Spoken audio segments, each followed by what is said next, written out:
49 সালে এই ত্রিপুরাকে গণতন্ত্রের কাছে বিক্রি মানে হ্যান্ড ওভার করে দিয়েছিল।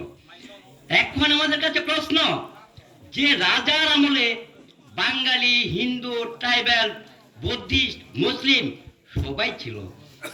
হয়তো কিছু বাঙালির ম্যাচুরিটি কম ছিল, এখন বাঙালির ম্যাচুরিটি বেশি হয়ে গেছে।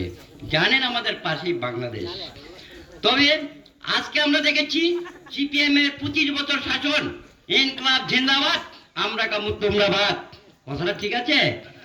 এর পরবর্তী সময় আমরা দেখলাম ঘরে ঘরে এসে চাঁদা নিত। আজকে বলতো নারী সমিতি, কালকে বলতো কৃষক সমিতি। আরে ভাই, এত সমিতি কিটা? আমাদের তো 26টা সমিতি আছে, আপনি কয়টাতে দেবেন চাঁদা? আমি বললাম বছরে কত দেবে? তখন বললো বছরে তো 2000 টাকা দিলে হয়। আরে আমি তো একটা পরিবারের বছরে 2000 টাকা? আরে সাংঘাতিক ব্যাপার। চলো পাল্টাই নাম দিলাম, সবাই একসঙ্গে গান গাইলাম, আনলাম চলো পাল্টাই দিছি। পাল্টা দিয়া আমি কিন্তু বিজেপির পৃষ্ঠা প্রমুখ। যদিও বিজেপির ভক্তবৃন্দ, সাধু সন্ন্যাসীরা আছেন, শুনে নিন, আমি বিজেপির পৃষ্ঠা প্রমুখ, জহরনগর 15 নং ওয়ার্ড।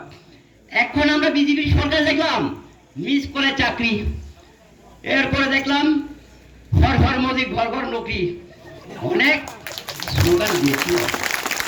পরবর্তী সময়ে আমরা দেখলাম ওদের যে কথাবার্তা মানে প্রতিশ্রুতি দিয়ে রক্ষা করতে পারেনি, ওই কারণে আমি বিজেপিকে ত্যাগ করেছিলাম। পৌরসভা ভোটে 2 দিন আগে জহরনগর ওই মুথা সরকারের কাছে আমি মুথার পক্ষে হয়েছি। এখন মুথা হয়ে আমি ওই সময়ই বলেছিলাম যে আমার কাছে 20 থেকে 30 পরিবার আছে। এখানে প্রেমলাল দাদাও আছেন, উনিও ছিলেন ওই দিন প্রোগ্রামে, কিন্তু বিজেপি পাস করতে পারেনি জহরনগর 15 নং ওয়ার্ডে। এখন দেখুন এই যে বিজেপিরা এখন গান গাইতেছে সুশাসন। কিভাবে সুশাসন হলো? সুশাসন, কেরোসিন তেল 22 টাকা, কেরোসিন তেল এখন হলো 115 টাকা। এই কে বলে সুশাসন? আর সর্ষের তেল 70 টাকার তেল এখন 220 টাকা। এটাই হলো সুশাসন। 10,323 মাস্টার, তাদেরকে বলেছিল বিকল্প ব্যবস্থা করবে বিজেপি সরকার আসলে। কোথায় করেছেন বিজেপি ভাই? আর তোমাদের দেখানো হবে না, এবার বিদায় নিতে পারেন। যাক, এখানে আমাদের টাইম খুব সীমিত। এরপরে আমি আরেকটা কথা বলছি, এখানে দেখুন সিপিএমরা নাম দিয়েছিল উপজাতি, বিজেপি সরকার নাম দিয়েছে জনজাতি, আর বোবাকরা নাম দিয়েছে টিপ্রাসা, মানে আমরা ত্রিপুরাবাসী। এখানে হিন্দু, মুসলিম, জিয়া, চাকমা, হালাম, কুকি, জমাতে, নোয়াতিয়া সবাই থাকবে। এখন দেখুন শের কা বাচ্চা শের হতায়। রাজার মুখের যে বাক্য, যে টিপ্রাসা, আমরা ত্রিপুরাবাসী, কত সুন্দরভাবে বুঝিয়ে দিয়েছে। তাহলে আপনারা আনারস যে চিহ্ন, প্রতীক চিহ্ন আমাদের টিপ্রা মোথার, আমাদের ক্যান্ডিডেট মহাশয় এখানে উপস্থিত আছেন।